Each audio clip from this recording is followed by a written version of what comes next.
You are listening to Middle America.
It was only a few weeks into the first semester of my senior year at college.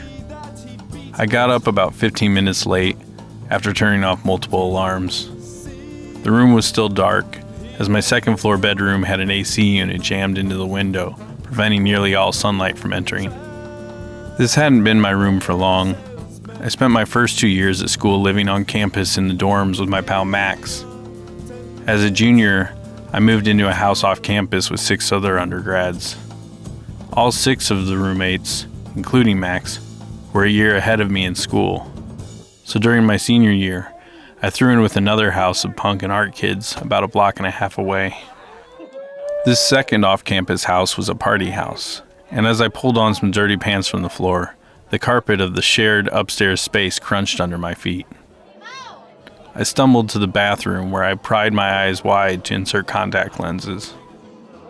The towels reeked of oil, spicy food, and stale sweat from the recent return of one roommate and her crust punk boyfriend.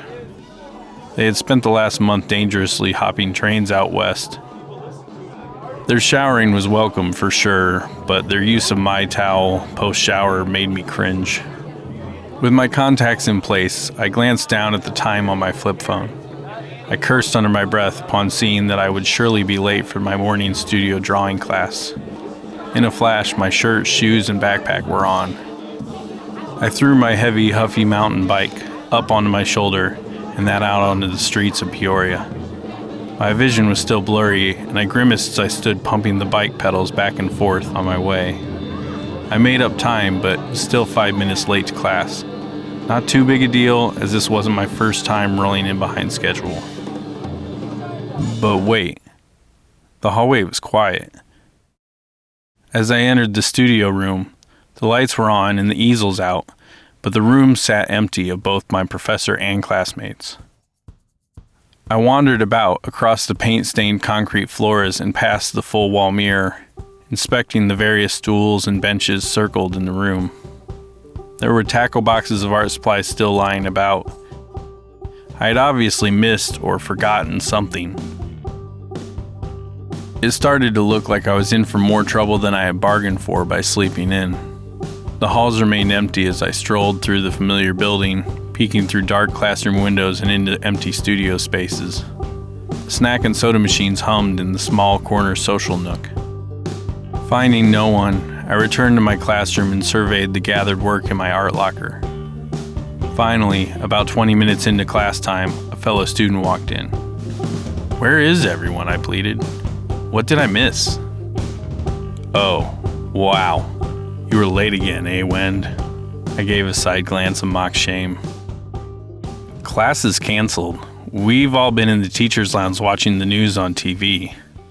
2 planes have crashed into the World Trade Center buildings in New York. The U.S. is under attack."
As President James Madison declared war on the United Kingdom on June 18, 1812, 48-year-old John Kinsey was on the run.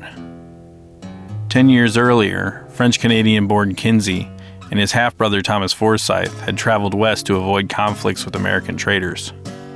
Upon reaching where Chicago now stands, they set up a trading business under Detroit-based collaborator William Burnett. The younger Forsyth eventually married and moved south to Peoria Lake, but Kinsey and family remained near the mouth of the Chicago River. They became some of the earliest non-native permanent residents of Chicago, as they purchased a home from another partner of William Burnett's, John Lalime. Lalime and Kinsey likely had a long history together, with Kinsey having worked with William Burnett as early as 1777, and Lalime having been associated with Burnett since 1792. At Chicago, Lalime was an interpreter and go-between for the American soldiers at Fort Dearborn and the nearby native tribes. Kinsey acted as a civilian leader of the village that surrounded the fort and was made a justice of the peace early on by the governor of the Indiana Territory. By 1810, Kinsey was having disagreements with American military leaders at Fort Dearborn. This seems to have played into the relationship between John Lalime and John Kinsey, as many historians believe Lalime became an informant on Kinsey's corrupt business dealings. Kinsey then committed what some consider to be Chicago's first murder, by stabbing Lalime to death and then skipping town on June 17, 1812, the day before war was declared. The War of 1812 had far-reaching consequences on the frontier, with both the British and the Americans working to bring native peoples to support their side of the conflict. When Kinsey fled north to escape prosecution for murder, he wound up near the native villages at Milwaukee. Here, he found that the Potawatomi camps were under the influence of the British trader Robert Dixon, and were planning to attack several American fortifications, including Fort Dearborn. Learning of these plans, John Kinsey returned to Fort Dearborn, where an inquest under Captain Nathan Heald miraculously exonerated Kinsey, ruling the murder of John Lalime as self-defense. Meanwhile, British troops in Wisconsin Potawatomis overtook the American Fort Mackinac, which was located at present-day Mackinac Island, Michigan. The British had only relinquished Fort Mackinac to the Americans in 1796. Resumed British control at Fort Mackinac in 1812 meant that the Americans were no longer able to restock supplies at Fort Dearborn via Lake Michigan. With no way to resupply, the Americans at Fort Dearborn needed to retreat to Fort Wayne in Indiana. The order to evacuate was sent on July 29th and received on August 9th. Potawatomi Chief Winnemac was loyal to U.S. forces and had carried the message to Captain Heald. Winnemac met with Kinsey afterward to advise an immediate withdrawal of the village surrounding the fort. Unfortunately, Heald did not believe the speedy retreat to be possible on such short notice. Up to this point, the Potawatomis had been split on the subject of staying neutral or taking a side in the War of 1812. But the British had promised firearms to the tribe, so when the Americans destroyed their excess firearms before fleeing Fort Dearborn, the Potawatomi warriors became incensed. Then, when on August 14th, the Potawatomis learned of the American defeat at the hands of the Potawatomis during the Battle of Brownstown south of Detroit, they were finally swayed to the British side. On the morning of August 15th, both John Kinsey and a sometimes Peoria-based Potawatomi chief named Black Partridge warned Captain Heald of the danger in leaving Fort Dearborn now that 6 days had passed since Winnemac's warning. Both men were ignored. At least 96 Americans fled with a small escort of Miami warriors. 500 Potawatomi warriors tracked them. At the first sign of battle, the Miamis fled, leaving the Americans surrounded. At least 79 American men, women, and children were killed. Upon a ceasefire, Captain Heald agreed to pay $100 to the Potawatomis for every remaining life. During the night that followed, many of the prisoners were tortured and murdered by the Potawatomis as payback for previous American cruelties. Heald and his wife were tortured and then turned over to the British at Fort Mackinac. John Kinsey and his family were transported east. His stepdaughter Margaret having only been saved by Chief Black Partridge pretending to drown her in Lake Michigan during the attack. Margaret's husband, Lieutenant Lanai Helm, was taken by the Potawatomis on a separate path, south to Kankakee.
I passed two of my roommates, Caleb and Patricia, on my ride back home.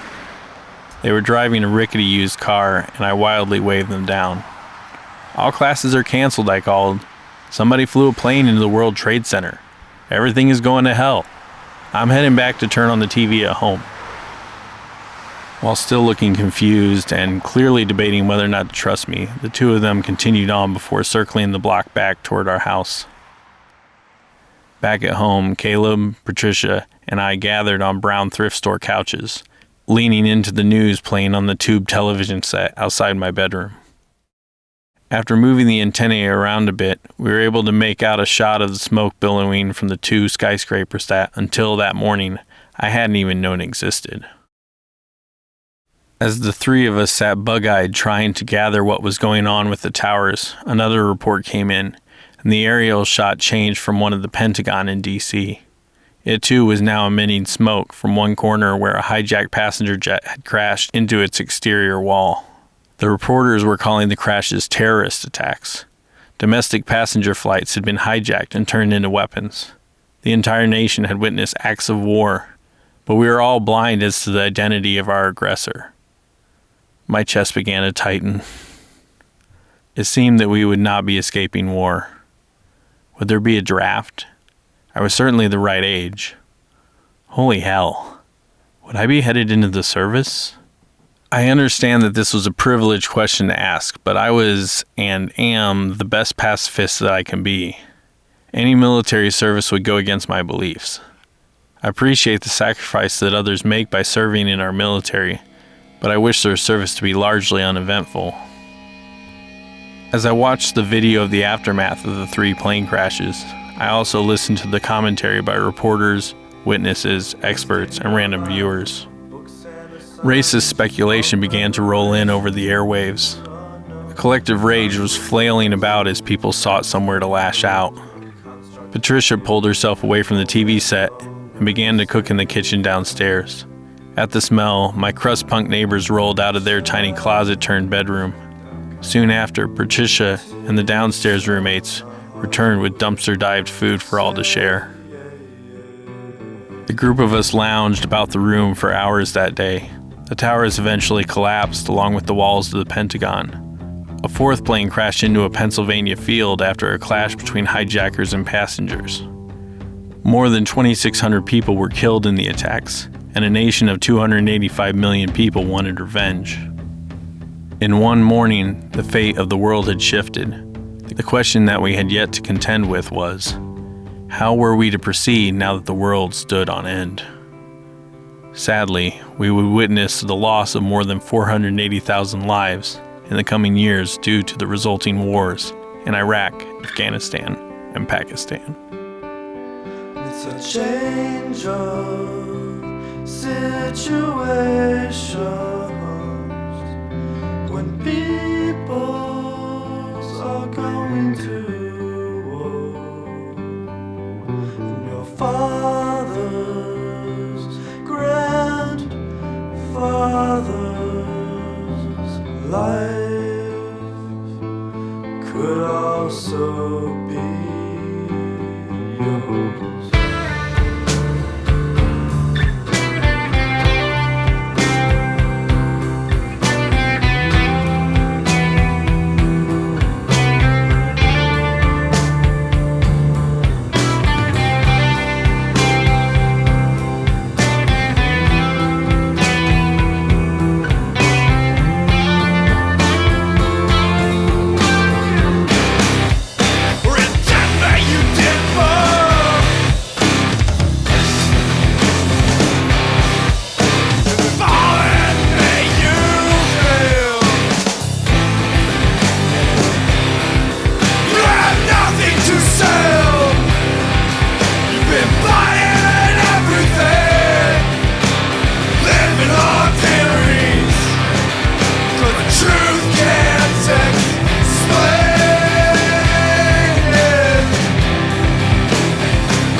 Following the Fort Dearborn massacre, Chief Black Partridge came into contact with John Kinsey's half-brother, Thomas Forsyth, at Peoria.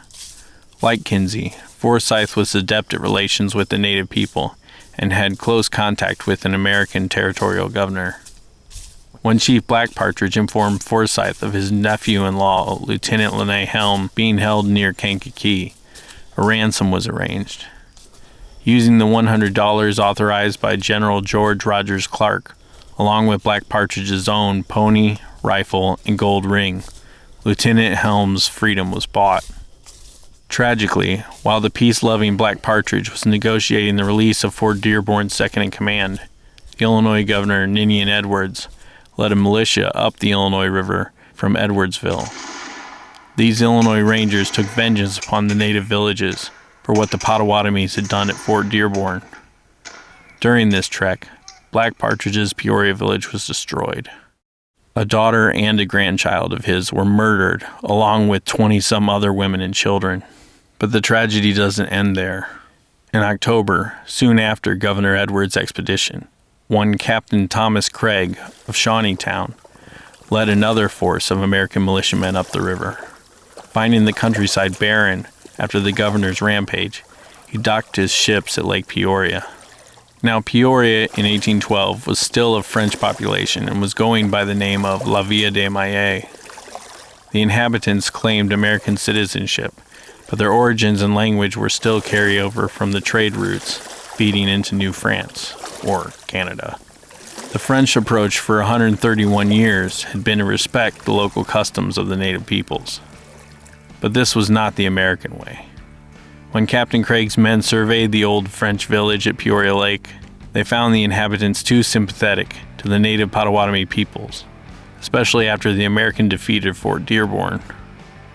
However, French Americans like Thomas Forsyth understood that Black Partridge was one of the only 2 Potawatomi chiefs that had remained peaceful with the Americans leading up to the Fort Dearborn incident.